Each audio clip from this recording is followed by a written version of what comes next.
என் பேர் சண்முகம். நாங்கள் சென்னை துறைப்பாக்கத்தில் ஹைலைட் அண்ட் பிளைட் அண்ட் டோர்ஸ்னு கடை வச்சுருக்கோம். நாங்கள் ஆயிலர்னு ஒரு 3 வீலர் வண்டி வாங்கியிருக்கோம், எலக்ட்ரிக்கல் வெஹிக்கிள்.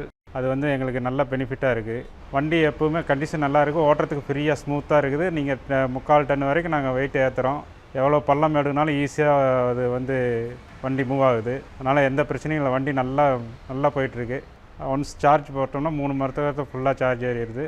ஒரு நாளைக்கு நாங்கள் 100 கிலோமீட்டர் ஓட்டியிருக்கோம். எங்களுக்கு வந்து மெயின்டெனன்ஸ் ஃப்ரீயாக இருக்குது. நாங்கள் இது வந்து டீசல் வண்டியாக இருந்ததுன்னா எங்களுக்கு வந்து ஒரு 2500 பக்கமாக செலவாகும். ஆனால் இது வந்து எங்களுக்கு ஒரு 12 யூனிட் தான் ஆகுது. 12 யூனிட்டுங்கும் போது ஒரு 1000 1100 வரைக்கும் தான் எங்களுக்கு செலவு வருது.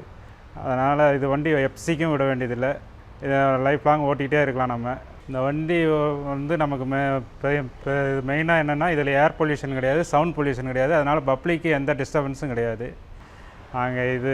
அதனால் நாங்கள் ஃப்யூச்சரில் வண்டி வாங்கினாலும் இதே வண்டி தான் நாங்கள் வாங்க போகிறோம். எங்கள் ஃப்ரெண்ட்ஸுங்களுக்கும் வந்து கேட்டாங்கன்னா இதை தான் நாங்கள் வந்து ரெப்பேர் பண்ணுவோம். அதனால் எந்த வகையிலையும் இந்த வண்டி உங்களுக்கு நல்லா இருக்குது.